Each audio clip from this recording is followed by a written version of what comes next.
Hey, everybody, and welcome to the 45th week Saturday episode of the Free Assange Vigil. Today is day 3,448 since the illegal and arbitrary detention of Julian Assange has started. It is day 401 since he was trafficked out of the Ecuadorian embassy and into Belmarsh prison following the $4.2 billion International Monetary Loan Fund to the nation of Ecuador. It is 114 days until the start of the second round of Julian's extradition hearing. It is 1,078 days since the detention of Reality Winner started in federal custody. And in happy news, it is day 64 since Chelsea Manning was released from the Eastern District of Virginia and the 10-year-long grand jury against WikiLeaks has ended. So I would like to thank everybody for joining us today, and we have two extremely special guests with us. We have Ian Rose joining us for a late night episode with him out in Australia, and Tariq Haddad, author, independent journalist, and founder of Watchdog. How are you guys doing today? Very well, thank you. Awesome. So just to start out, we had a World Press Freedom Day event that happened probably about 2 weeks ago now or so. And you guys out in Australia actually kicked it off, Ian. So I wanted to open the floor up to you to talk a little bit about the work of SORC Sydney and how you guys celebrated World Press Freedom Day. Well, we had a 1 hour long sort of forum with a couple of exceptional guests, actually. It was James Ricketson, who's a journalist and filmmaker who was locked up in Cambodia on charges of espionage. And the Australian government really worked hard to get him released. They had head of state to head of state meetings. They did all the things that they're not doing for Julian Assange. So he was released within 15 months. We also had Mary Kostakidis speaking, and she's quite a seasoned journalist and was instrumental in setting up what's called the SBS network, which is unique in the world because it has programs in about 160 languages, depending on which hour you're tuning into. And we also had a journalist by the name of Paul Gregoire, who writes for an organization called Sydney Criminal Lawyers. And he's a younger man, but he is often what he writes about will be picked up by the mainstream media in the next few days after he's written an article. So they talked about the importance of press freedom. They talked about the importance of Julian Assange, and they talked about the importance of WikiLeaks, and really how we're all really rather stifled by the fact that our media editors and publishers, owners, really restrict what journalists can say about Julian Assange. You know, it got to the point, this is back in about 2011, where a seasoned political reporter by the name of Laurie Oakes on our mainstream television was accepting a Walkley Award. And while he was which is sort of like Australia's preeminent journalist award, while he was accepting that award, he spoke about Julian Assange and the importance of WikiLeaks and the fact that he could not get any stories published on one of our major networks, the Channel 9 network. And he used that opportunity to do it there. And nothing really has changed in the last 9 years since then. So, Tariq, you had an actually pretty similar experience to the one that Ian was outlining when the OPCW leaks came out, and it was revealed to the world that the OPCW, at best, omitted a lot of information and at worst altered the reports that came out about the gas attacks in Duma. I was wondering if you could talk a little bit about that perspective of journalists not being able to cover Julian and the work of WikiLeaks in the mainstream. Sure, I think it must vary from place to place, and I think I talked about this with Steve quite recently. But I think it's more of it's almost like an unsaid thing. You know, there's no one going around telling journalists not to write on Julian Assange. I think it's more of like a groupthink mentality where, it's kind of to survive in that industry for a certain period of time, it's like you have to go along with the group think of that group. As you know, as soon as you you start to deviate, you kind of find yourself falling out of favor with your editors, and people will start making your job more difficult for you, and they'll kind of will do all those kind of things. So I think it's never really like an explicit, you can't do this, but just kind of that kind of pressure. Because in response, when you had left Newsweek, you actually started an organization that I find to be amazing, which is the Watchdog. And we got to partner together for the first round of Julian's extradition hearings. So could you talk a little bit about what the Watchdog is and kind of how it came to be and where you see it going in the future? Sure. So right now it's kind of still very basic. It's still just a website, but it kind of came about, the same time that I resigned from Newsweek. I kind of, had my kind of world was thrown upside down, but my kind of biggest priority was Julian Assange at the time. It was kind of, didn't really care what was happening too much personally. I just thought that, we need kind of critical press coverage at the hearings and coverage that's going to sort of, write the stories that come out of court in a way that's actually fair to Julian and to WikiLeaks.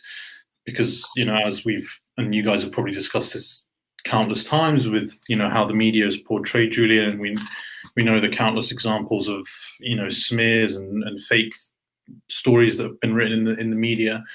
So it's just kind of one of those situations where I felt like, I kind of wanted to throw it together as quickly as possible, just to kind of make sure that, good news reports were coming out of court. And then kind of since then, I've been trying to build it in a way that kind of avoids the pitfalls that many other organizations kind of have, be they mainstream or alternative. I think kind of having been around the media for the last sort of 10 years or so, you kind of see certain patterns that you see with, Democracy Now! Or Intercept or Souls, whatever. There's, you notice certain trends of why organizations start to fail, or why their coverage starts to not, not be reflective of what it should be, or not be as critical as it should be.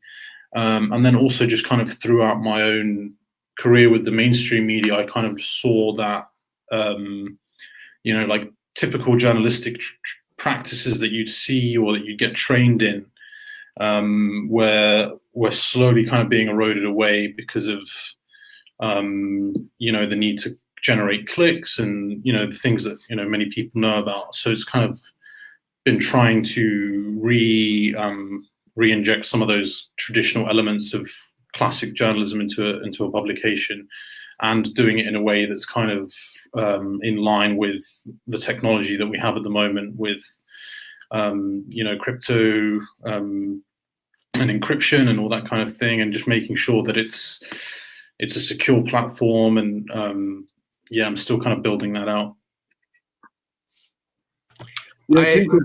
I thoroughly enjoy your work there, and it's one of the reasons that I keep having you back on Slow News Day, because you're one of the few people that are actually talking about this.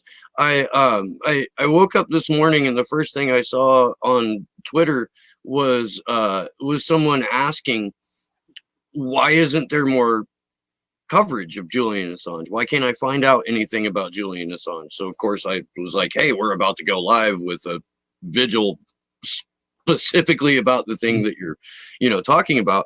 But it's you, it's Mo, it's Craig Murray, and when I say Mo, if you're unfamiliar, it's Mohammed Almazy. He writes out of Sputnik and the Canary and his own personal website, The Interregnum. He's a fabulous reporter. And then on the US, it's Kevin Gosztola and our own Taylor Hudak, who did 99% of the coverage globally about the first week of Julian's extradition hearing that wasn't 100% bias, that wasn't spin. that wasn't trying to cover for the fact that this is a at best a kangaroo court and show trial, where the judge in this case, the magistrate in this case, is little more than a concierge for the U.S. State Department, and that the U.S. State Department is the one who is basically in charge of the courtroom and in charge of these proceedings. So I want to thank you guys for that, because without you, it would just be a complete smear fest. Mm-hmm. Yeah, I mean, it's important. I don't know what more to say in that. I mean, it's not, like I said, it was one of those things where it wasn't like a question, should I go and cover this hearings? It was like, no, this is the most important press freedom case of our generation.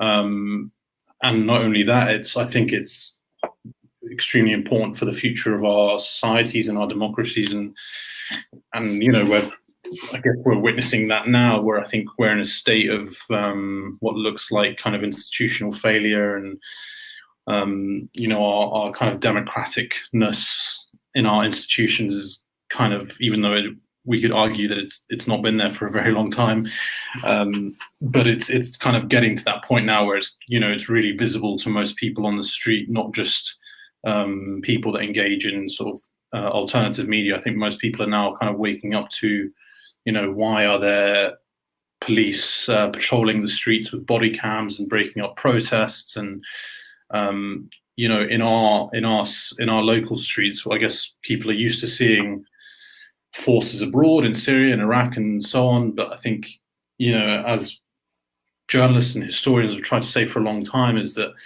when you have these type of actions, in the broader empire, they tend to come home as the empire starts to shrink. And I think that's what's happening now, is that we're seeing, this kind of police state and this lack of transparency, I guess, or lack of accountability and governance is now kind of returning to UK, US, Australia more and more. Last year, the Australian Federal Police raided the home of a sort of middle-grade journalist by the name of Annika Smethurst. Now, she'd published a story in a mainstream newspaper about how the Australian government was instituting plans to spy on the populace through our devices. Now, she'd gotten this information from some leaked documents, and her home was raided. This was on the eve of the raids in the ABC offices. For you Americans, that's the equivalent to the British BBC. It's a government-owned media outlet. And anyway, as it's transpired, under the cloak of COVID-19, and you've got to bear in mind, Australia is in a unique position because I think we're the only government in the world that has abdicated its responsibility. It's shut down for COVID-19.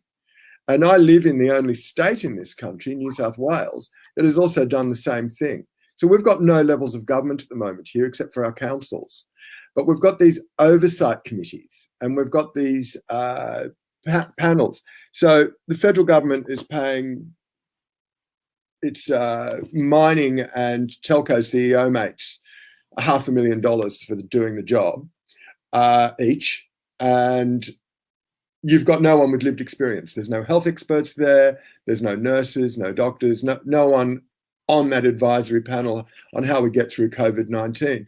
Instead, what we have is our Minister for Home Affairs, which covers Border Force. Now, any of you who know your history would know Australia was the first to lock out refugees on a grand scale about 10 years ago with under Howard, I think it was.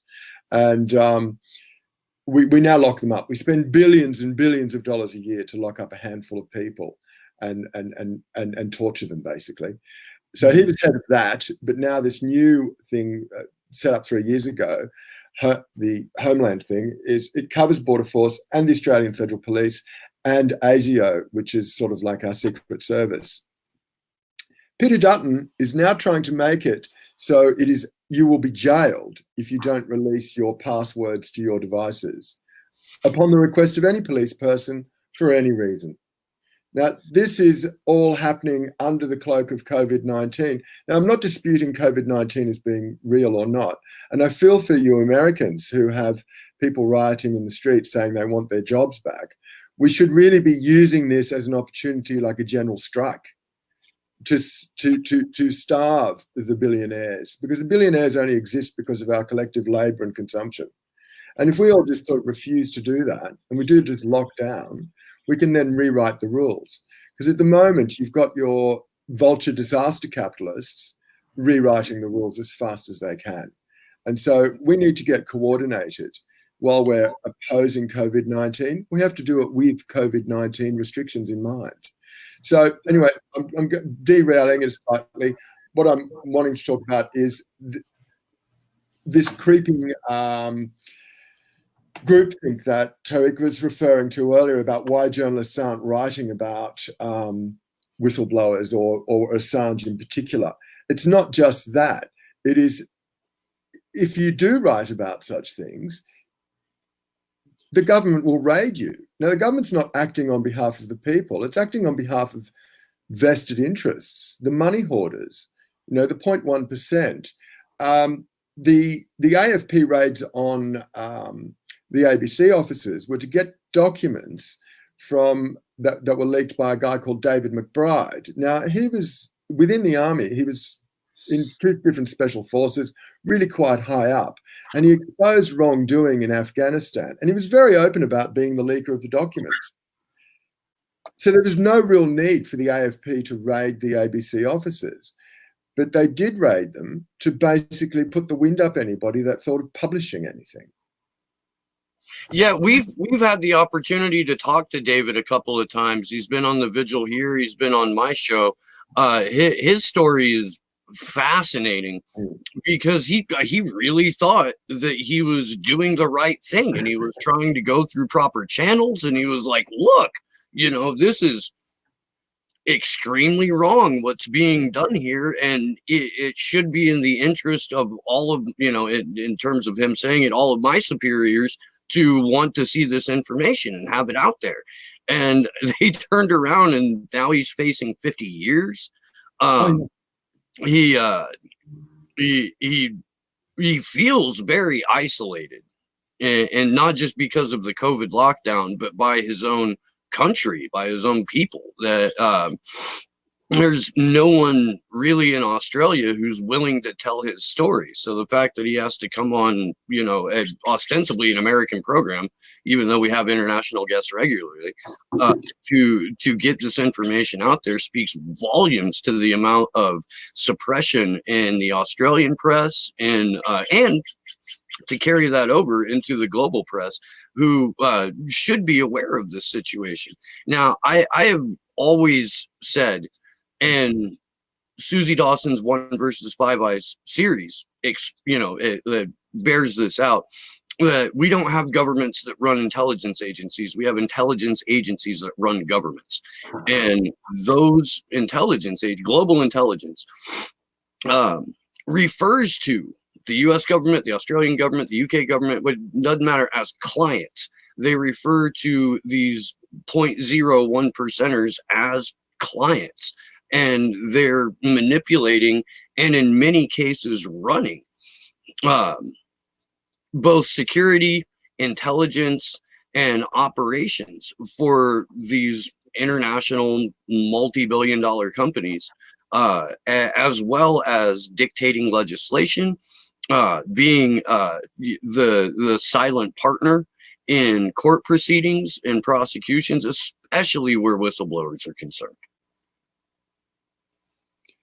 Yeah, well, Serco, I think, is trying to take over the NHS. Is that correct, Tariq? I haven't actually heard that personally, but I wouldn't be. Well, I couldn't really comment, but I haven't heard that specifically. But I know Serco has been very involved with our prisons here. So I think they own about 70% of the prisons. I forget the actual numbers. I haven't written on it in a few years, but yeah, it was something like 70%. And obviously, this privatization is kind of what we're seeing across the board with everything, and that's obviously a big factor in all of this, of how public institutions that are there for a specific purpose, as soon as they get privatized, they start to lose sight of what their functions are. And I think if what you're saying about that with the hospitals is true, we can definitely see that that circle will be a troubling thing, considering the impact that they've had on the UK prison system. I think the average kind of occupancy of British prisons at the moment is something like 190% or something. So that every single jail cell is, nearly every jail cell has 3 people where it should be 2. And think about all the excess kind of, the consequences of that. So crowding is something that is we don't necessarily talk about enough, but I do, while we're all here, I do want to talk about Palantir's role in UK NHS and the American health system.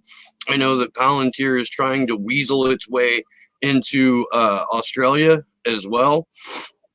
And if you guys are unfamiliar with Palantir, I would highly recommend just looking up Peter Thiel in WikiLeaks. Just go to wikileaks.org, in the search function, type in Peter Thiel, and it will give you an insight into all of his companies. But Palantir specifically is, I guess, one of the leading companies in what Jason Burmis refers to as the track trace database society that we live in. And they're essentially digital spies with a physical army. Ooh. Anyone pick up and roll? Yeah, I mean, so I think they've got contracts in the US, they've got contracts with the FBI, the NSA, CIA, and then recently they got the contract with the Department of Homeland Security. And so, yeah, they're essentially a big data mining company that, can get, combine data from lots of different databases and data sets to kind of analyze that in new ways. And, if people are not concerned about that, I think, what happened when the DHS contract was given to them should be a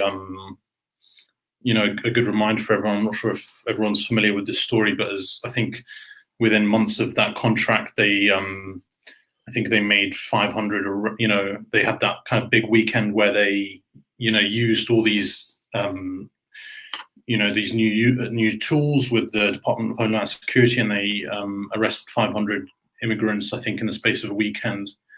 And that's all due to this technology. And then in the UK, I think, as soon as we had this COVID-19 outbreak, we had this, you could immediately see where the government's priorities were. We had all these kind of mini scandals breaking out about doctors not having PPE and all these kind of things. But while all that was happening, these contracts were being signed, all these kind of steps were being taken, so it shows where the government's priorities were. They weren't caring about the nursing homes or whatever. It was, how can we deploy these contact tracing apps as soon as possible? The contract to Palantir in the UK to do the NHS XApp was given to them without the legal tendering process that's required as well. So I think that's kind of been a breach that's gone, just fairly unreported or hasn't been talked about. But yeah, it just shows you where, the intentions are of the government. It's to push these apps out, and anyone with common sense knows that these apps will actually have absolutely no impact on COVID-19 and how to to kind of tackle it, or to deal with the situation. There's actually, I believe there was studies out of Israel that showed that the contact tracing via smartphone actually discourages people from reporting that they had these symptoms, and that younger people and people that are asymptomatic or not sick are way less likely to get tested than people that are super, super, super ill. So even the existence of database contact tracing makes people just not even want to talk about the fact that they may or may not be sick. But we actually had a story come out here in the Daily Beast that it's really sad, because it's one of the only American news outlets to publish this information that we've been able to find across the internet that isn't just citing this information. But Palantir actually has recently got a contract with the Department of Health and Human Services to help the federal government create a new data platform called HHS Protect Now, which is basically the equivalent of what it's doing for the NHS over in the UK, which is setting up a track trace database coronavirus app. The Daily Beast has confirmed that Palantir will provide a major aspect of the analytics platform. Sources familiar told the Daily Beast that the Palantir data suits will be the primary contributor to the HHS Protect Now, if not the core element of the entire tool. Palantir's involvement in the creation of a new government coronavirus data platform system underscores the Trump administration's reliance on close political allies of the president to respond to the global pandemic. Thiel was Trump's earliest and highest profile backer in Silicon Valley and delivered a primetime speech in the 2016 Republican National Convention. A top donor to the conservative causes and the first outside investor in Facebook, Thiel, according to the Wall Street Journal, was instrumental in pushing the social networking giant to allow politicians to lie in advertisements on the platform. It's a policy that many outside observers believe that the Trump campaign helped, which Thiel has again pledged his support to. So we have the US government now signing contracts with Palantir, which is a buddy of Donald Trump, to get all of the health information about the Americans now. So it's something that we're seeing the same company built into the Five Eyes Alliance taking over the health of each one of these nations. So what happened here in Australia was our government chose to use Amazon to store all that data, which is equally disturbing. But what's even more disturbing about these apps is, instead of individuals collectively relying on basic things like physical distancing, or social distancing as they call it, and basic barrier techniques of gloves, gowns, masks, or whatever's required in whatever situation, we're relying on an electronic device that's not really going to do anything but give us a false sense of security, and removing us from our own ability to have self-responsibility. We're losing that. This is just one step in a long line. An example would be in most Western urban environments, if the town you're living in has a blackout, 90%, you can be guaranteed 90% of those occupants will bump into their furniture. They don't know their own nest. They will literally walk into the edge of the lounge or whatever because there's no lights on, because we're reliant on those things. So we're losing our own innate abilities. It's like being able to grow your own veggies. Most people don't even know how to do that anymore. We're becoming more and more reliant. We really are becoming the battery animal of domesticated animals. We are the most domesticated of all animals already. We're now becoming battery-like. So this is a really bad thing about this app. And what we really should be doing is demanding collective change. We should be demanding that the 0.1% no longer, 0.01%, no longer have so much control. And an easy way to do that is to lock down, treat it like a general strike. All those people that are out there talking about getting their rights back, which is happening quite a lot in America, and it's starting to bleed over here in Australia, they're not getting their rights back. They're actually giving up their rights, because while it seems really absurd that we're losing our rights by not being able to have freedom of movement, that freedom of movement is what is the powerhouse of this society in its current normal. So if we remove the ability for them to keep up their normal, we can then foster change. We can then present a platform for change. Instead, we've got people out there saying COVID-19 doesn't exist, or it's a factory-made thing from a lab, or whatever it is. They're arguments that are of no point. It's really how we address it. That's what the point is all about.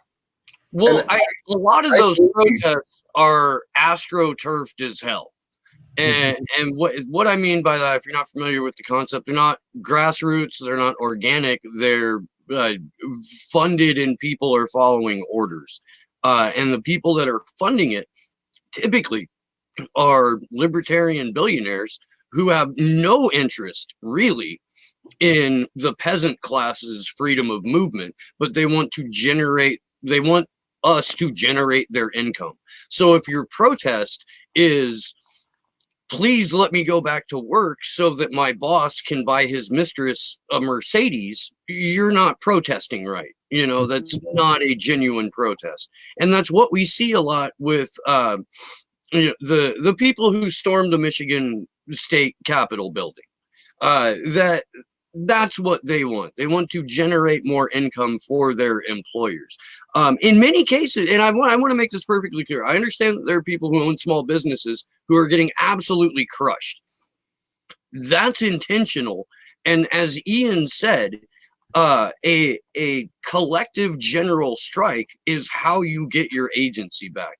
We have in the US something called the Corona strike, which is an activist hub for people who want to rent strike, who want to do targeted labor strikes, who want to do general strikes, who want to do like bank strike. Just any way you want to exercise your ability to withhold labor for the possibility of gaining some agency out of it. I've been lucky enough to have the two ladies who organized the Corona strike on my show. That's a great episode. You should check it out. But more so, if you're listening in the US, go to go to Corona Strike on Facebook or on Twitter, and that will take you to their main page, because I can't remember if it's a .com or a .org off the top of my head. And what they had there was something like 77,000 separate GoFundMes for people who needed healthcare expenses, living expenses, and you name it. And they're trying to consolidate that into one universal fund that people can then, use to supplement our bare minimum existence, let alone prosper. Mm-hmm. Yeah, I think it's I share the sentiment, I think, but it kind of seems a little bit similar to this kind of 2008 situation where, I think lots of people were protesting, and rightfully so. But I think, if such things are happening, I think it has to be clear, what are you trying to achieve, and I think another important thing to do in all of this is that, we're seeing this really rapid development of the surveillance state and surveillance capitalism. I think, activists and people that work in cryptology and encryption need to be working just as rapidly to kind of create the countermeasures and the counter movements and the tools, to help people to kind of maintain their privacy and to give journalists security with, when they're working. I think we need to be moving as quickly as these intelligence agencies are. Well, something Steve was just referring to there is, the bailouts that we experienced in 2008 and are currently experiencing here. We bailed out our airline to the tune of $715 million. We should have bought that. Do you know what I mean? It's our taxes that are bailing it out. It's the society's taxes. So that means we now own $715 million worth of Qantas, but we're not. And of course, the CEO, because they brokered that deal, they get $6 million bonus for brokering that deal with our taxes. These big companies often avoid paying taxes as well, like Apple here in Australia, or Microsoft, or Google. They all don't pay any tax at all, because it's all offshore. You know, what we have to get into the mindset of is it's our society that's too big to fail, not those companies. Those companies at the moment, interest rates are at zero. They can borrow money if they want money, you know, or if they want to bail out, they're selling us. They're selling those of us that are bailing them out, they're selling the society that amount of shares. We need to be getting those sorts of ideas into the heads of those protesters. Unfortunately, as you pointed out, they are astroturfers. They're Tea Party people, really. That's what they are. And I don't know how you do that. How you'd have to go into those bars and drink with those people and speak their language and talk a different narrative to them, for them to get it, without ever telling them that they got it wrong in the first place. Well, a lot of it shows that people like this system, the people in power, now have to respond to the actual people on the ground, that there is this underlying discord that exists regardless of political ideology. And in the right-wing movements, it's captured in benefiting the billionaire class that captured those right-wing movements. But I think a way to really break through to people is to try to move past the conversation about coronavirus and into what's being taken from all of us during coronavirus. Because regardless of if you want your job back or if you want better rights at your job, the fact that your health information is being turned over to a private global corporation that's used to assault and attack immigrants across the country, that's a very impactful thing that largely gets ignored because of the left-right duality of what both sides want. So I think that if we can find a way to bridge that gap and say, hey, your health information just got sold to a private corporation, then that could make a much larger impact for people, because they don't even understand that in the US, the way that these apps are going to be developed is they flag one person with coronavirus. The people that they were in contact with get flagged and put into a 14-day quarantine. And then the people that were in contact with those people, so a two-step process, would get put into 14-day quarantine. And they don't tell you who that original person was. They don't tell you who you were in contact with. They will just say, hey, you need to go into quarantine. So whether you're a general striker or a reopen our economy striker, the fact that they can just take you without telling you why you're being taken and say, hey, go to your house or you're going to jail. It reminds me of what I believe his name was Jacob talked about a couple weeks ago during the Sork Sydney vigil. I think it was the week before World Press Freedom Day, where there's been an Australian activist organizer that was arrested a couple hours before the protests. Yeah. And with these coronavirus apps, what it'll give them the power to do is to send a notification to that person saying, hey, you're on house arrest now. And it's a day before you leave for a protest. And now that person is in direct violation of federal law if they choose to use their right to assemble, because we've given federal authorities the power to say, no, we can tell anyone that they lose all right of association. And this is at the same time that Julian's court trial is going on, removing the rights of a free press globally. So the thing that's lost is coronavirus is this double whammy of you lose all news about free press being destroyed while free association is being destroyed. So it really creates this underlying chaos that I just hope people will be able to see and move through as a larger group.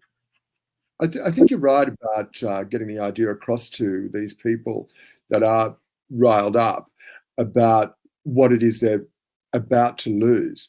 What we also need to get them excited about is what they could gain by how they strategically do this. And I think when and you've got to really couch your argument to your people.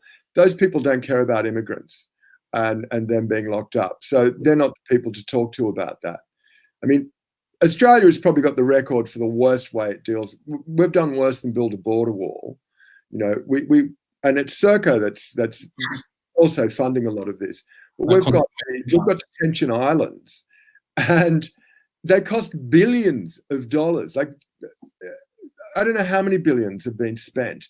I know we've spent a couple of billion to lock up 5 people, five people on Christmas Island for 12 months. 2 billion. You know, a government that can waste money like that. But of course, we've got a guy called Peter Dutton, who's, I mentioned earlier, the head of Home Affairs and ASIO and the Australian Federal Police and Border Force. He's a cop from Queensland. Now, Queensland suffered from a premier that set it back a couple of generations in their education system. Sorry, you put your finger up. Anyway, so sorry, I'm derailing the thread. Back to you. I think Andrew was just signaling that he was running off for a moment. In terms of communicating to people that are politically identify with like the Tea Party, what I've found to be successful is, and what we do here at Action for Assange and what we've been doing since the very beginning, is trying to push the conversation into a post-partisan realm. This isn't about right or left. This is about our ability to have access to a free flow of information, uncensored, unspun information.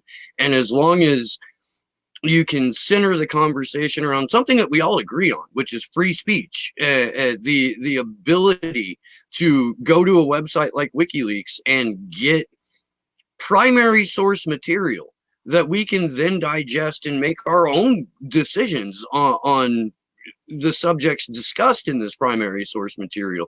That is something that isn't just liberating, it's necessary, it's vital. With the health of a free society depends on access to a free flow of information, and everybody can understand that, or nearly everybody can understand that. There are some people who are so, I guess, interlaced with the machine, as it were, that they, you know, they'll turn their nose up at something like that. But those people are really few and far between. The average human being wants to know that we have a free flow of information, and without that, we're much worse off, not just in our own, you know, societies, but collectively as a planet. It's, I don't know. I mean, it's just something that we found effective. When we were in DC in February, and Josh, if you could please pull up the link to the GoFundMe for September.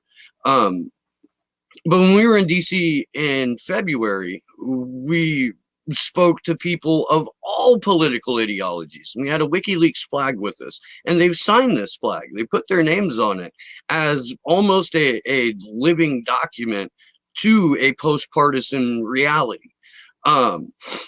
We didn't really have any problems talking to, like, for example, Medea Benjamin's name is on this flag, and so is Michael Flynn Jr. You know, the disparity between the two couldn't be wider, but they both agreed that this is a necessary thing to have, a necessary movement.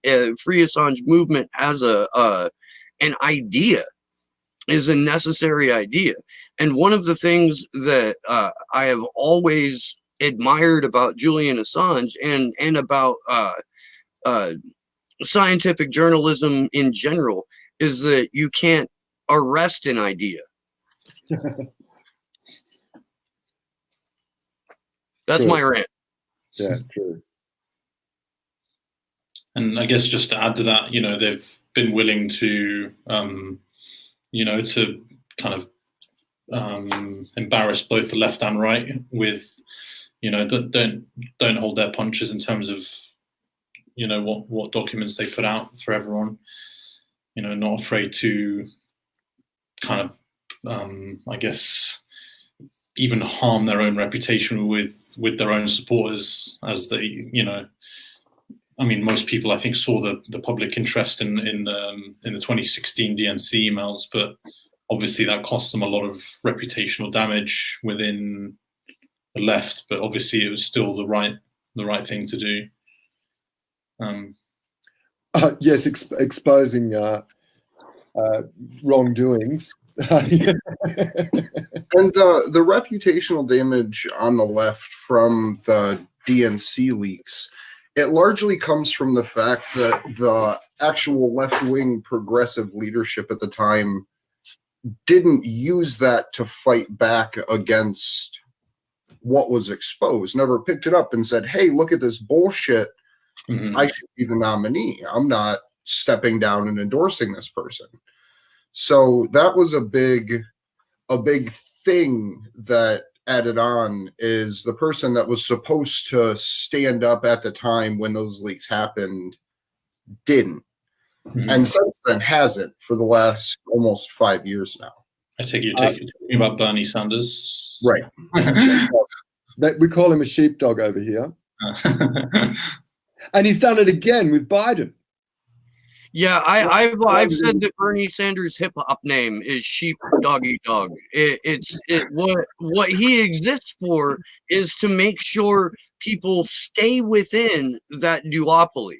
That he's a recruiting tool for the Democratic Party, which is at best legislatively a center-right party. Yeah. And the idea that Bernie Sanders is some kind of like flaming left-wing radical is a narrative spun to make it look like the Democrats are the sensible center who in reality spread the U.S. empire, destroy the lives of poor people of all colors, specifically targeting black and brown people in their legislation, and with the explosion of the police state, with the creation of ICE, for that matter. So Susie Lawson really summed up the support that people have for Bernie Sanders the best. And this is going to be a terrible paraphrase, but that people who support Bernie Sanders have a particular set of beliefs and project those beliefs onto him and say, well, I believe in these things and I believe in him, so he believes in these things too. And it's a lot of what happens with politicians, regardless of whether it's Jeremy Corbyn, Bernie Sanders, Donald Trump, Boris Johnson. They get this projected image of, well, I believe in these things, so then this person that the TV shows me also believes in these things because I do. And so there becomes a lot of this internal conflict that people have with it, just down to saying, well, this person's not doing the thing that I believe in, but I believe in both of them, so what do I do? I think I might have talked about this with you guys previously, but I think it's really important to for people try and understand the Big Five personality theory. That it's because it's pretty much very reliable in identifying people's politics and how they're gonna vote. If anyone kind of saw the Cambridge Analytica papers, it shows that these big data companies are fully aware of how the Big Five personality theory kind of will affect whether you end up voting left or right. But I think it's on a personal level, it can be very insightful to see that, okay, I have these kind of personality traits, and these are the ones that typically align with left or right. So you you realize that why you're voting for certain people is that actually it's not that their policies are better or worse. It's actually that your own personality, in terms of things that you like and dislike, they get the end result of that is the people that you vote for based on your personalities. So I think that's kind of a useful tool in all of this to kind of try and understand the situation, because Cambridge Analytica and Palantir, and they're all interlinked. They're working together. They're aware of these theories in terms of with the Donald Trump campaign, for example, with Cambridge Analytica, because they know that if you're high in conscientiousness, which is one of the big five, and maybe I forget the other ones, but if you have these certain traits, you're more likely to vote right wing. If you have these certain traits, you're more likely to vote left wing. And with that, they specifically didn't target people that they knew that their personality was going to be left leaning regardless. They only targeted people that might, that are on the fringes of the right, or have the types of personalities to vote for the right. But I also think it can be very helpful to the discussion we were talking about before with the Tea Party people. When you start to understand these, why certain people vote in different ways based on their personality, I think it really opens up how you can talk about these things, because I used to be someone that was extremely left wing, and I was, a massive Bernie and Jeremy Corbyn supporter back in my more naive days. But then when I kind of started to understand these theories, I could talk to someone that's on the far right or extreme right, or someone with very different ideas about immigration or so on. But I can now, because I have that understanding of the big five, I can see why they feel about certain issues a certain way. Because I think, just to take the immigration debate, for example, I think so left-leaning people tend to have, like things to be open. That's why left-leaning people tend to be the artists, the musicians. They like ideas to flow from one another. And that kind of is how it flows out into borders, where, they want borders to flow.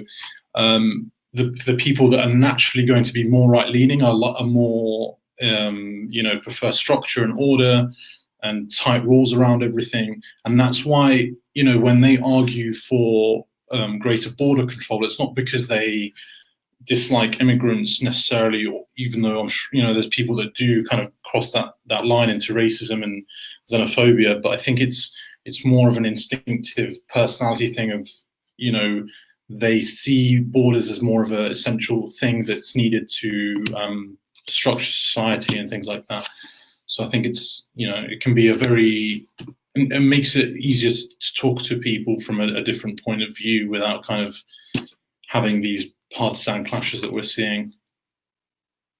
I personally, and anybody who's watched my show for any length of time has heard this, but I think that as society has become more and more secular, political ideology has been where that same energy has gone. And I see it a lot here, at least in the US, where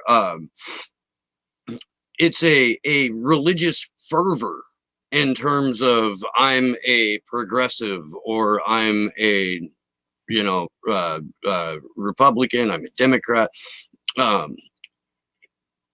It takes on the same characteristics as religion, where individuals are elevated to a kind of sainthood or part of the Godhead.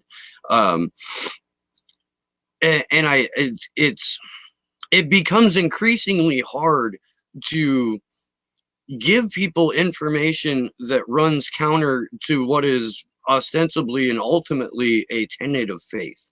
Because when you do bring information to a zealot that counteracts their belief system, what they do is shrink back further into their belief system and surround themselves with like-minded people who,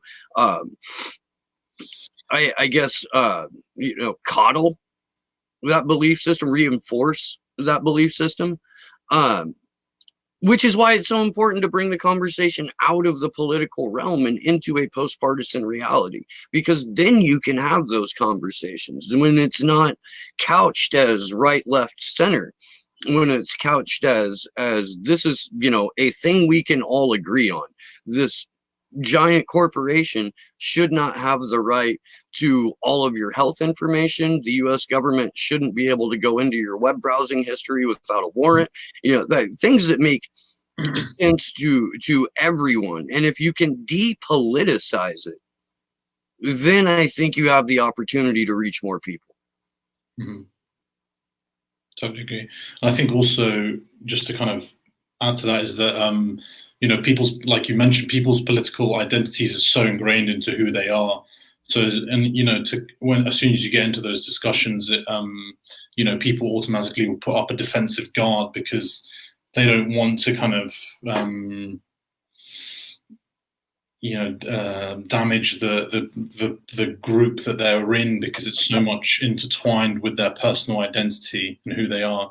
You can't kind of live in New York City and not be a left winger, because it would damage your social circles and all that kind of thing. So I think you're definitely right about where that conversation needs to go.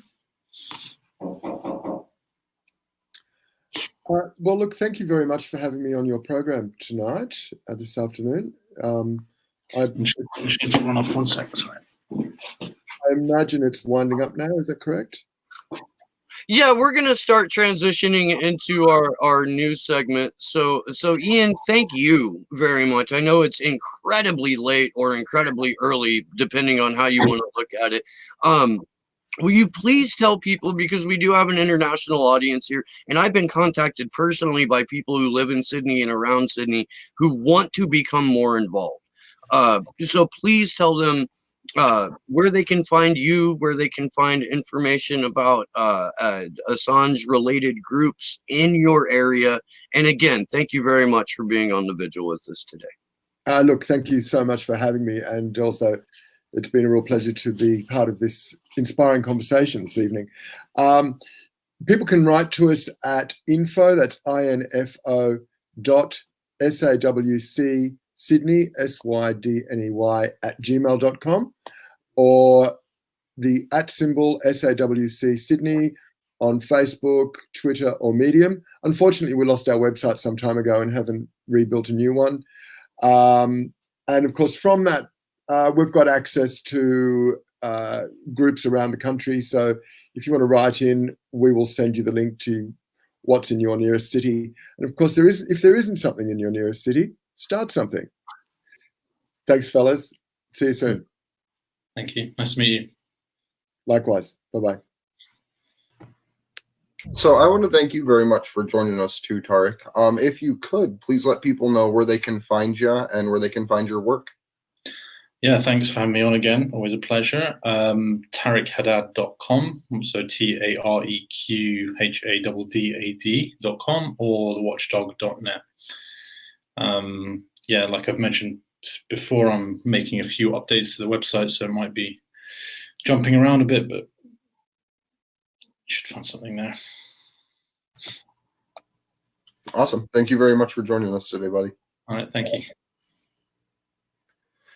So into news today, just to start us off here, if we could, Amnesty International just recently put out a piece to urge the U.S. President Trump, to release Reality Winner. So I want to dive into this a little bit because it's something that I think is extremely important, because we're literally in an all-out war against the free press right now, and I appreciate anything that Amnesty does to assist in all this. So cool, we have that up right now. Amnesty International USA urges President Trump to release whistleblower Reality Winner. The COVID-19 pandemic and Reality's underlying medical conditions underscore the urgent need for President Trump to act without delay. Winner has filed a petition for commutation for her sentence, and it should be considered immediately. I believe when we had the Winner family on, they had recently just finished up or were in the process of working on something like this. Is that correct, Steve? Yeah, there have been a couple of different appeals for commutation. They had just had one denied, so this was the follow-up to that. Rob, thank you for the super chat, by the way. That's awesome. We love you. You are one of our biggest supporters, and we can't thank you enough. What's been going on with Reality Winner though, and look, man, I gotta say this, as helpful as it is that Amnesty International is getting on board with this, they still won't label her or Julian Assange a prisoner of conscience. They never labeled Chelsea Manning as a prisoner of conscience, or Jeremy Hammond. Vanessa Beasley has done a lot of work on Amnesty International as an organization. It's helpful to the people who look to organizations like Amnesty to provide them with a conscience, that they come out and make declarative statements like this. But you know me, man, like I think they can always go a little bit further in this. And this is the second request for commutation that Reality Winner has put forth. There's absolutely no reason that she should be incarcerated right now. None whatsoever. She has served the longest sentence for anyone charged under the Espionage Act in the last 50 or 60 years. It is, and again, we've done this. We've gone through the documents that she provided The Intercept. What she did in the leak that she did more to shoot holes in the Russiagate narrative than prove it. And ultimately, I think that's why she's incarcerated, not because she abused protocol, but because the documents that she leaked prove that this is, as Ian would call it, a fit up. Russia, and almost every day, we learn more about why Russiagate was a hoax, why Russiagate is the biggest conspiracy theory that's been put forth onto the American people in recent memory, up until, if you don't stay at home or give up all of your health information to an organization like Palantir, you're going to get rounded up. Like that is what's being done under the guise of COVID, and the people that are being persecuted further as a result of this. Look at who it is. It's whistleblowers, it's publishers, it's journalists. This is who's paying the price, because they're letting out pedophiles, they're letting out rapists, they're letting out fucking thieves. Like, it is mind-boggling the kind and quantity of prisoners who are being released because of this exact thing.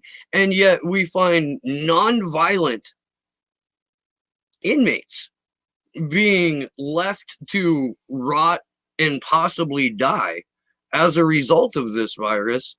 And Amnesty still won't call that a prisoner of conscience. Like, I'm glad they put the statement out. I am. But again, y'all know me. Like, I want them to go further. I want us to go further. I want this to be something that permeates the consciousness of people who aren't normally aware of these situations. So hopefully, by Amnesty making this statement, some people's eyes are drawn to it who look to NGOs to be their conscience. And I really hope, because even in their statements, Amnesty statements about this, it still had like the Russia spin, and this article on the Medium still has the Russia spin, where that's largely irrelevant, because the documents themselves, like Steve had pointed out, don't show anything. There's no actual evidence. There's may-haves, there's potentiallys, there's could-have-beens, there's we're not sure if it was successfuls, but there's never, this was the date, time, and information that was taken. But the larger point is, whistleblowers should have as much protection as journalists and publishers do. I mean, not that they have a ton right now, but should have that same high level and high standard of First Amendment protection, because there's no reason for Reality Winner to be in jail. There's no reason for Jeremy Hammond or Chelsea Manning to have been or be incarcerated. And this just shows how they value the people that they release, because to them, you're only hurting a couple people if you're a couple poor people, if you're a rapist or a murderer or a pedophile. But if you're someone that's willing to leak national classified information, well, you're going to damage the entire state. So it creates this terrible, terrible paradox. And she's one of the people that's been persecuted. I think she has the longest sentence of any single whistleblower charged under the Espionage Act as well. And this was one of the people charged during the Trump administration's war on whistleblowers as well. She wasn't charged under the Obama era. This was released, I think it was 4 or 5 pages of documentation to The Intercept, and then put in jail for almost a decade. Yeah, and again, I can't say this enough. What those documents did, regardless of her position on Russiagate, like, she thought she was helping. She thought she was doing her job as an NSA analyst to help get the truth out about Russiagate, which means, in my mind, like those documents, all they do is shoot holes in the theory. All they do is make Russiagate less plausible. So I can't speak to her mindset as to whether or not she thought she was going to help bring down the Russians. But what those documents prove is that it's false. It's a hoax. We're going to transition into an article by the Gray Zone now, which big shout out to that organization for being able to get access to these and to these kinds of stories. They're becoming they're definitely more reliable than the Intercept, because the Intercept burns sources like I do cigarettes. There are 3 whistleblowers currently incarcerated because they went to the Intercept, and Matthew Cole is, in my mind, and according to John Kiriakou, the reason why this is happening. If you look at who wrote the articles about those leaks, it's Matthew Cole's name that's attached to it. Pierre Omidyar, I can't speak to his rationale, but at any rate, let's dive into this article. I need to pull it up. So Andrew, if you have it up, please kick that off. Yeah. So this is the American Friends. New court files expose Sheldon Adelson's security team in U.S. spy operation against Julian Assange. The byline: an exclusive investigation by the Gray Zone reveals new details on the critical role of Sheldon Adelson's Las Vegas Sands played in the apparent CIA spying operation targeting Julian Assange, and exposes the Sands securities staff who helped coordinate the malicious campaign. And so I want to give a big shout out to Max Blumenthal for writing this, because this is an absolutely wonderful piece. And real quick, let's be perfectly clear. The Gray Zone does not thank Stefania Maruzzi, but they should, because they refer to UC Global files that the Gray Zone and other outlets had got. Those are Stefania Maruzzi's Freedom of Information requests. So she deserves just heaps of credit, because she's been going after these. She's been going, not just UC Global, but information about Julian Assange in general for years and years and years, and is currently being harassed by intelligence for it. So big props to Stefania for this. And I'll shut up now. So, as the co-founder of a small security consulting firm called UC Global, David Morales spent years slogging through the minor leagues of the private mercenary world. A former Spanish Special Forces officer, Morales yearned to be the next Erik Prince, the Blackwater founder who leveraged his army for hire to high-level political connections across the globe. By 2016, he had secured just one significant contract to guard the children of Ecuador's then President Rafael Correa and his country's embassy in the UK. The London embassy contract provided especially valuable to Morales, however. Inside the diplomatic compound, his men guarded WikiLeaks founder Julian Assange, a top target of the U.S. government who had been living in the building since Correa granted his political asylum in 2012. It was not long before Morales realized that he had a big league opportunity on his hands. In 2016, Morales rushed off alone to a security fair in Las Vegas, hoping to rustle up lucrative new gigs by touting his role as the guardian of Assange. Later that day, or days later, he returned to his company's headquarters in Spain with exciting news. From now on, we're going to be playing in the first division, Morales announced to his employees. When the co-owner of UC Global asked what Morales meant, he responded that he had turned to the dark side, the apparent reference to U.S. intelligence services. The Americans will find us contracts around the world, Morales assured his business partner. So just that one piece, that they knew what the fuck they were doing, that they even said, we turn to the dark side, we have our American business partners. Like that is how bad the systemic corruption within our government has become, that we are literally considered the dark side of the international intelligence community. Well, and I mean, look, that's completely on merit.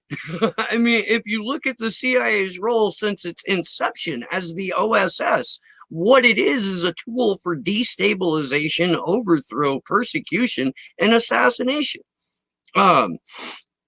There's a number of ways that people have described the CIA, and one is that it stands for coups, interventions, and assassinations.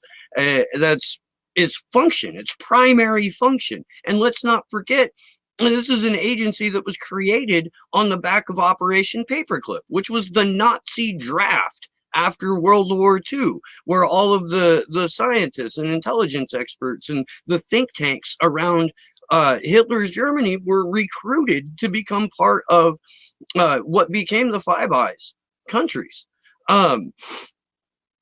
We've got, and I can't stress this enough, we've got proof, solid proof, not just in the Gray Zones article, but through El País, the Spanish outlet that's been following this case from day one, reporting on it, that UC Global, through Sheldon Adelson, was delivering not just intelligence reports, but video and audio throughout the Ecuadorian embassy to the CIA for the explicit purpose of damaging Julian Assange and the people that came to visit him.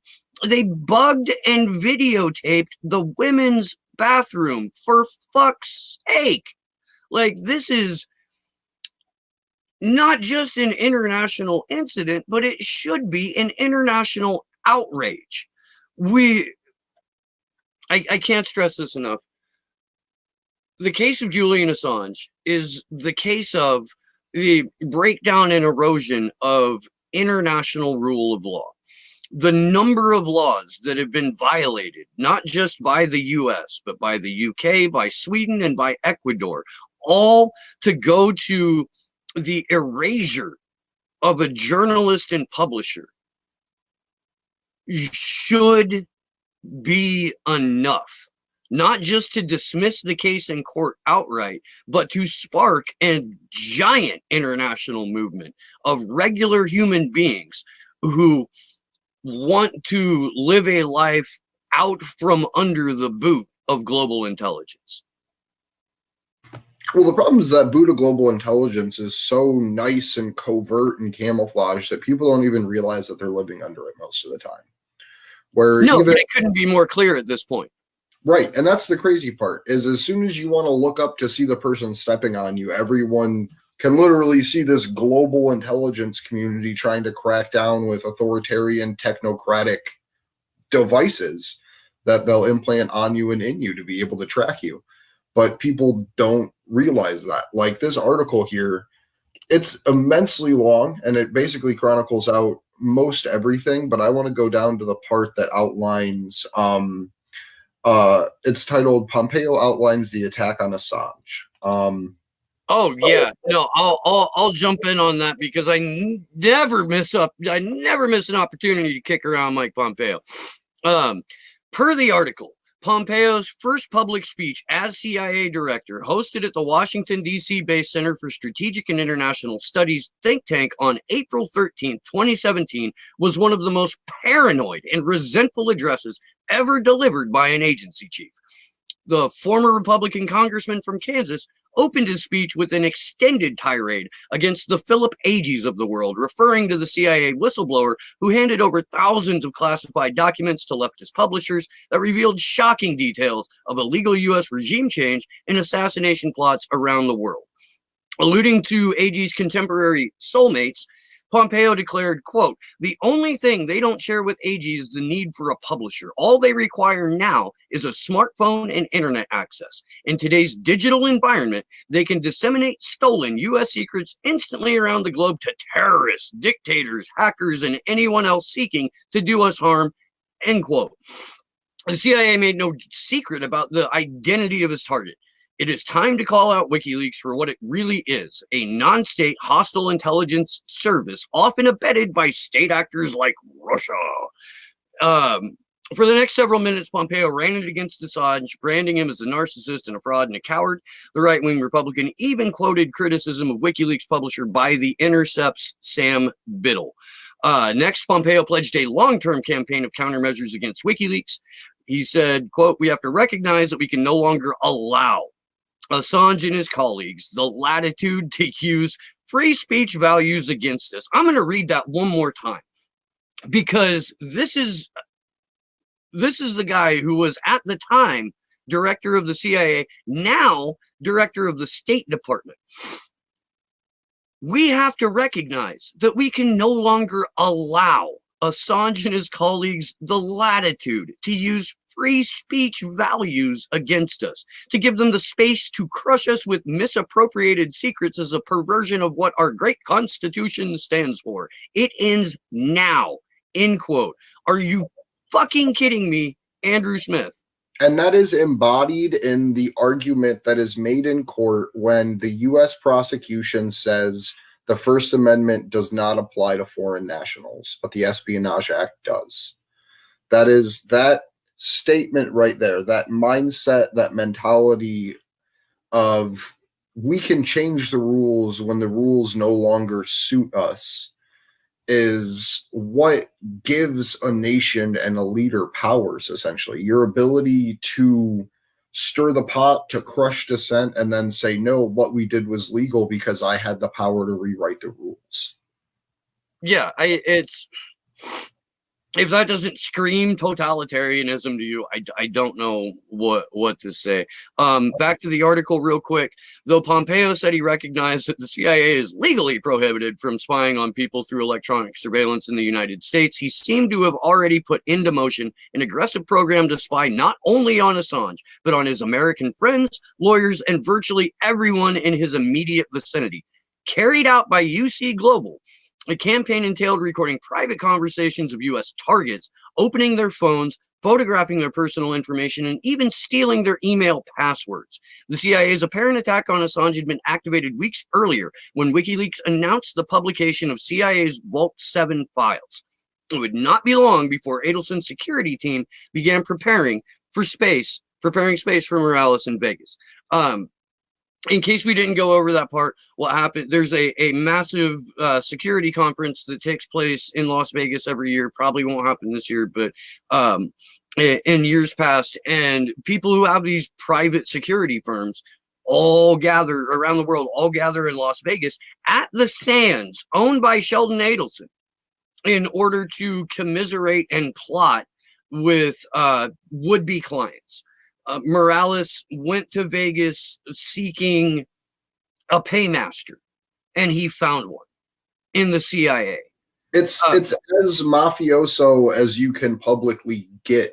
Like, there's a bunch of, I don't want to call them it, but like skin-headed fucking bloodthirsty mercenaries that gather around in a casino of a billionaire to figure out what they're going to do next week.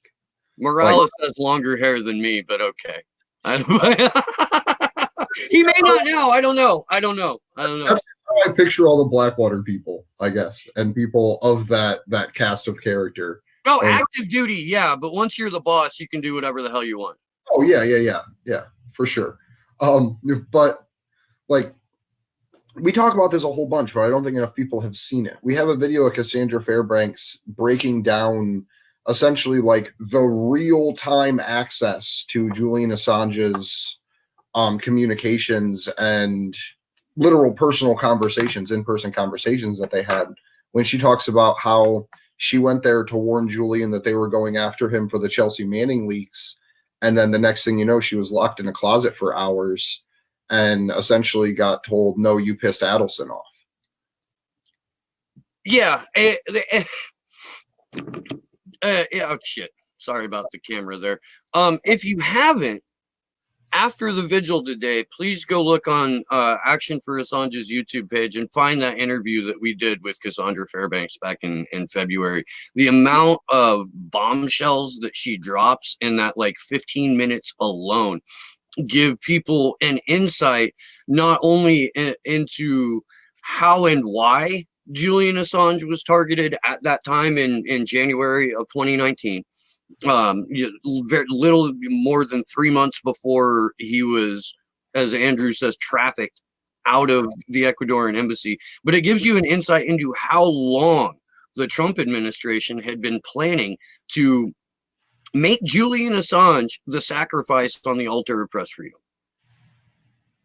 Yeah, like it literally shows how it dates back to before the Trump administration and how he came in and just kept following the same set of orders. That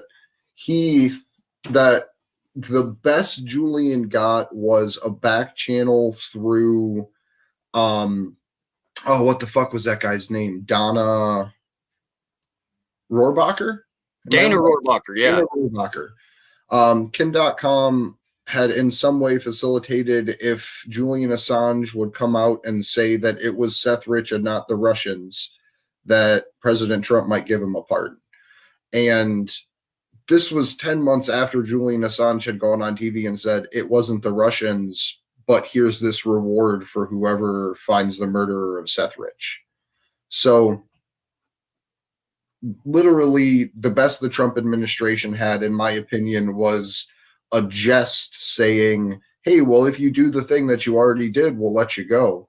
And for anyone who knows history, it feels kind of akin to when Edison told Tesla, like, oh, I guess you don't understand American humor in regards to making his technology. But the fact that Adelson can wield this much power, and the fact that he's literally the liaison to turn this information over to the CIA is fucking disgusting. I mean, that you could couch everything that's happened to Julian Assange over the last 9 years as fucking disgusting, and I'm laughing about it so I don't scream. That's just how I process and deal with things. Let's go back to this article real quick, and then we can start to either go to one more. We can shout out that podcast, and then we can wrap up. I want to make this we've covered UC Global a lot, but there are some points that really need to be driven home. We got to include Nagel include Nagel in this as well. In December 2017, Morales was summoned to Las Vegas Sands for a special session with the American Friends. On the 10th of that month, he sent a series of emails from a static IP address at Adelson's Venetian Hotel to his spy team. The messages contained a new set of instructions. Quote, "Nobody can know about my trips, mainly my trips to the USA," Morales said to his employees, because SINAIN is onto us. SINAIN, SENAIN, is the Ecuadorian Special Intelligence Service, like our CIA. To further limit the Ecuadorian government's access to the surveillance system installed in the embassy, he instructed his workers, quote, "We can't give them access to some of the program services so they don't realize who has more logins or who is online inside the system, but everything must look like they have access to it." Morales sent his team a PowerPoint presentation containing instructions for the new system. The aim of the instructions was to create two separate users, an administrator for the Ecuadorian client with no access to the login, so they would not be able to notice the second user, a separate security login for the Americans who would be in full control of the system surveillance features. obtained by the Gray Zone. And if we could pull this up, please, Josh, it's about halfway down on the thing. It's a slide presentation, PowerPoint presentation. Obtained by the Gray Zone, these slides were composed in perfect English by a native speaker who is clearly not Morales. The bullet points on them say rename the admin account to something else such as security, create a new user with access to everything except the logs, and name this account administrator. If you are setting up the system directly on the NVR, ensure the following permission boxes are unchecked. So they've got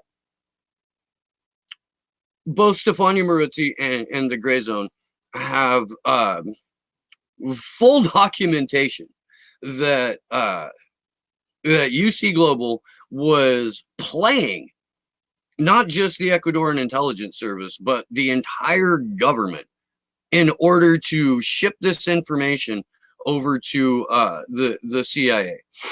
I think Ecuador's response to this is going to be really telling, because I assume that there are members of their intelligence service, what was the NENAIN, however you pronounce that are in support of Assange and feel very fucked over by this entire situation, especially with this information coming out. Because this is a very, like, I don't want to call it a basic trick, but hiding a user from another computer user isn't the most complex thing that they could even really do. So their level of sophistication is as high as it isn't, I guess, in being able to deploy these technologies and get things like this done. But yeah, I mean, I think whatever comes out of the nation of Ecuador is going to be really telling.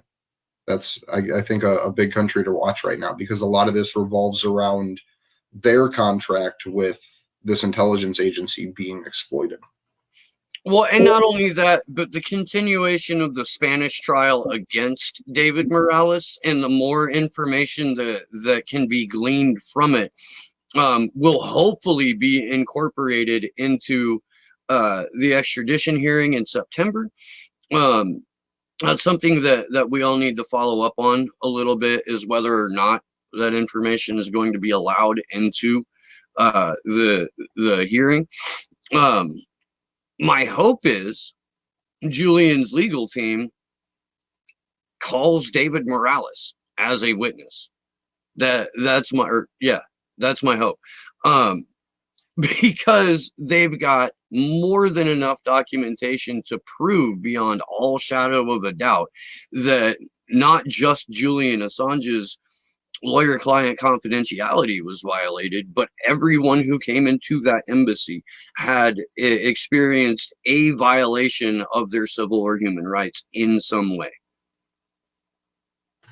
Yeah, I mean, even like down to the fact that they were trying to steal diapers out of trash cans to DNA test a baby. That's the extent that these motherfuckers were going to, is they literally said, like, hey, you shouldn't bring your baby here anymore because we're trying to figure out whose baby it is. Like, that's fucked up. And that's the thing. There were a couple of people who worked security for UC Global that were at the Ecuadorian embassy that blew the whistle on this, that what was being done was so heinous and such a complete and total violation that they had to tip off Stella Morris. They had to tip off a couple other people that were coming into the embassy. And then we find out through Cassandra Fairbanks that the embassy was being monitored because she knew within 24 hours. Was his name Arthur Schwartz? Am I getting that right? Yeah, Arthur Schwartz.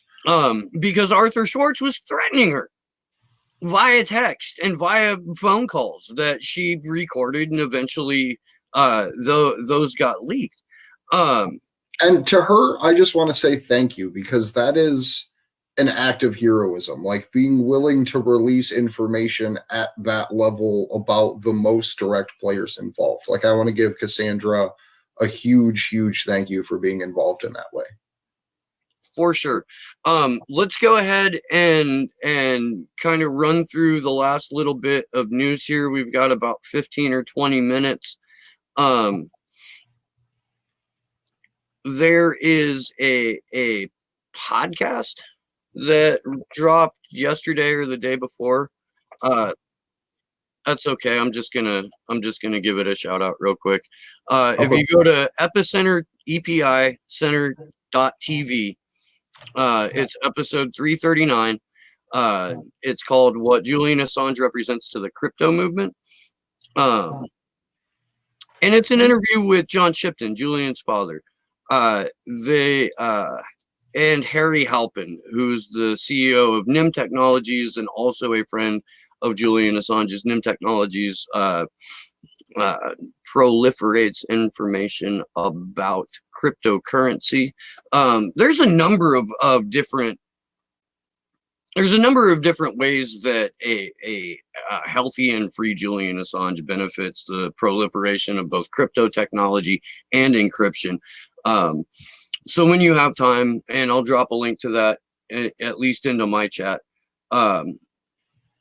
give it a listen, especially if you're into the whole crypto movement. Moving on, we did the Medium article.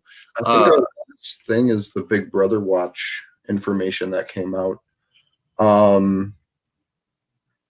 So this was, what's the date on this? Yesterday at 9 a.m. our time here on the East Coast.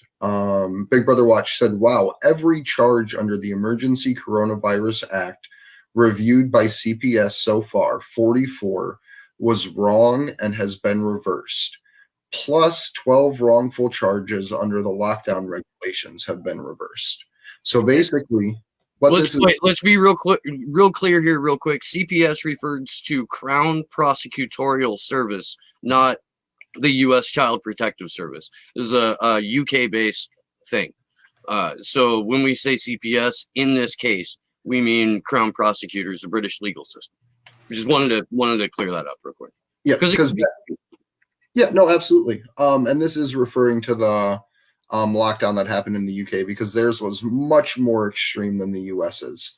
But the Crown Prosecution Service is reviewing, this came out May 2nd, every single case of people charged under lockdown regulations and lockdown rules, and under the other emergency coronavirus measures. So literally every single person that got charged with this, it was thrown out. They literally, as they're reviewing it, every single one that they have reviewed, they've said, no, this was horribly wrong, not done correctly, and has just been since removed. So I guess that's a little bit of good pushback. Like, I guess that's a little bit of good news. I just hope that they completely reverse these measures, because as we've talked about before, these emergency lockdown measures in the UK literally give them the right of indefinite detention. So the fact that they're throwing out charges is good, but the fact that these powers still exist is very bad. And if we could move on to the Last American Vagabond article, and just kind of give a little bit of background on that. I know this is mostly video, but I'm pretty sure we have Ryan's permission to play any of this. Okay, it's all video. In that case, I'll just point you guys to their wrap up. We've talked about this a little bit. Last week last Saturday on the vigil, Ryan Christian from the Last American Vagabond was our guest. That's where he first brought up AI powered pre-crime for health. Ryan was on my show, Slow News Day, on Wednesday of this week. We went into that a little bit more. This is not me making anything up. I want to make this perfectly clear. Ryan went directly to the website, showed the video. There's a series of health tracking apps that have been deployed. And I noticed somebody in the A4A chat a while back, because it gets real jumpy for me when I switch back and forth between screens. It said, don't take your phone update because the tracking apps are automatically on it. That's 100% true. The COVID tracking apps are part of your phone's May updates. My recommendation is to leave your phone at home. or if you can, make a cheap Faraday cage to put your phone in while you travel. Never take it out of your car or your vehicle if you can. And if you can help it, don't put your phone within 12 to 25 feet of anyone else if you don't want to become part of this track trace system. We're in a weird spot. We really are. With health pre-crime, they're going to start introducing one-dose syringes that have an RFID chip attached to them. We watched the video of it on my show. This is a real thing. Nobody's making this up. This is a product that is starting to be rolled out. That RFID chip then sends your information to an AI software program that learns everything about your biology. This is the world that we are currently living in. This is no longer science fiction future. This is our reality. Big shout out to Ryan for the work that Last American Vagabond is doing. He's got Whitney Webb as a staff writer now, and Daniel Brose. Maybe I'm messing up his first name, but Brose.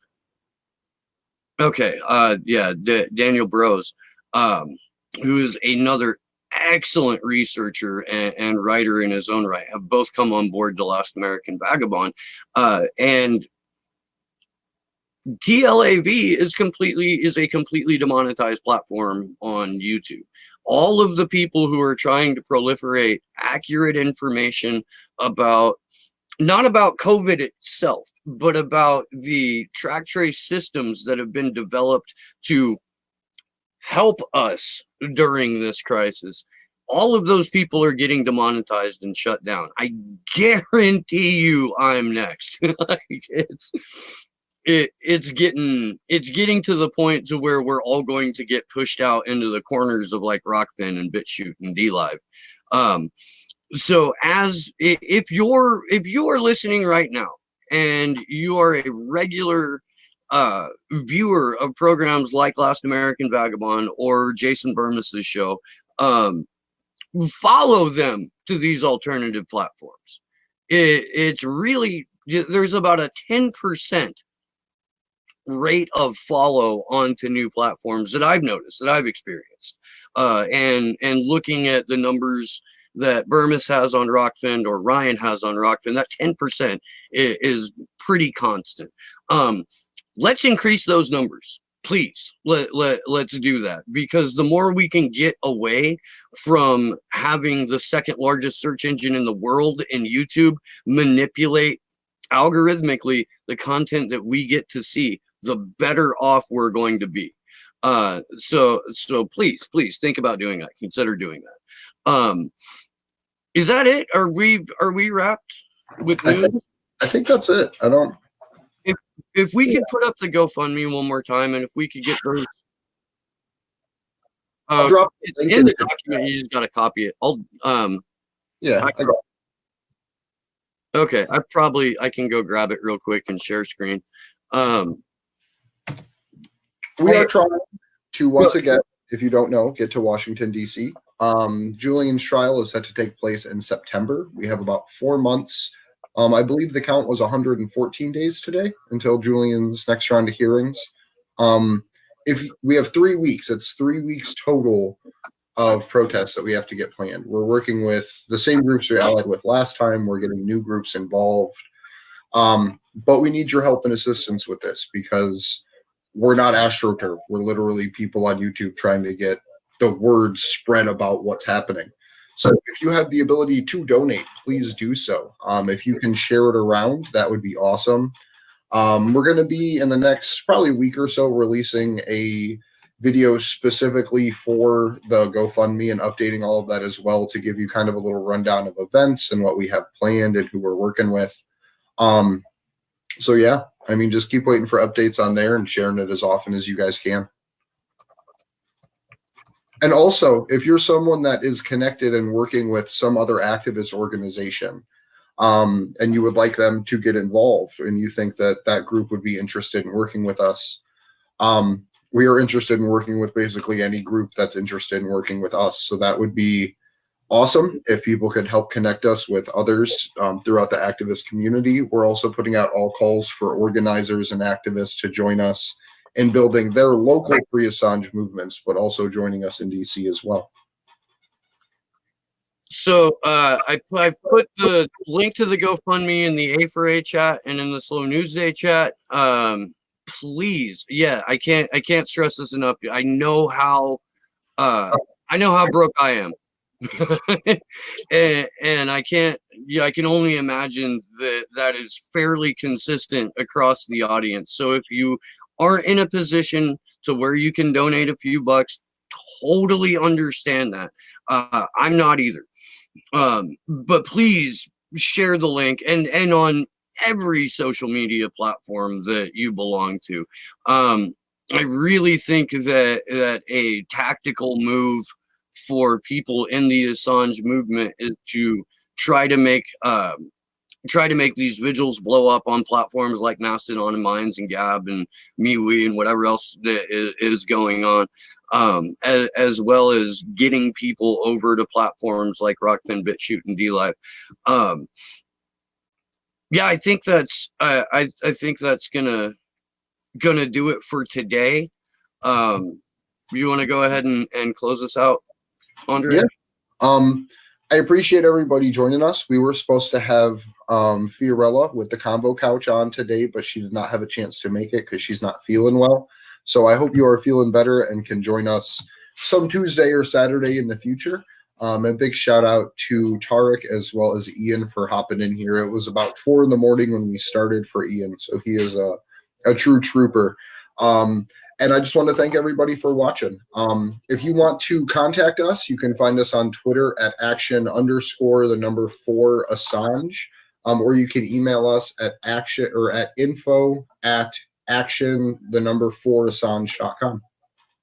And my name is Steve Poikinen. If you aren't familiar with me, I host a show called Slow News Day. You can find it here on YouTube by typing Slow News Day Podcast into the search bar. I am also on DLive and Rockfin, occasionally Periscope, working on Mastodon and Library. That'll happen one of these days, I promise.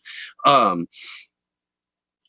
had Break Your Brain Week on my show. So if you haven't watched these, Monday, Whitney Webb. Tuesday, Vanessa Beeley. Wednesday, Danny Sherson and Ryan from The Last American Vagabond. Thursday, I did a deep dive into the Sunrise Movement, which is one of those left-wing AstroTurf groups with Robbie Yeager from the MCSC network. I also had a fantastic conversation with Alex from Red Star Radio, who will be on the Assange Vigil here coming up shortly.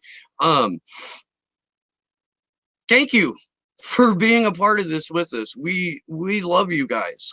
We can't do any of this without your support, and you mean the fucking world to us. You really do.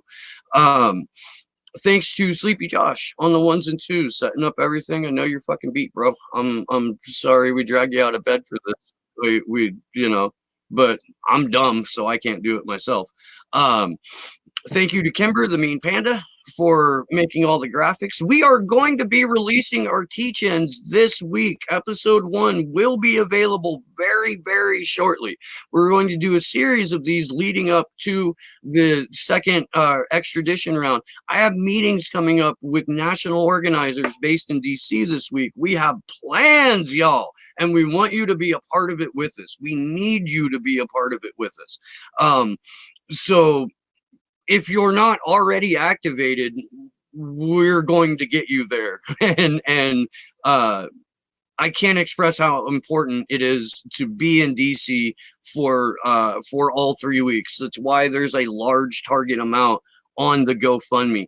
And if you break it down week by week, it's less than what we were trying to go for back in February. So yeah, again, please, if you can, donate. If you can't, share the link. We will see you Tuesday at 6 p.m. Pacific, 9 p.m. Central. And also Tuesday on my show, I'm going to be interviewing legendary hip hop artist R.A. the Rugged Man. It's true. I can't believe it. I'm stoked. So big things going on. Please be a part of it with us. Until we see you again, Commander X is on my show tomorrow. So 1 p.m. Eastern, 10 p.m. Pacific. Can't forget that. He's bringing his lawyer. This is going to be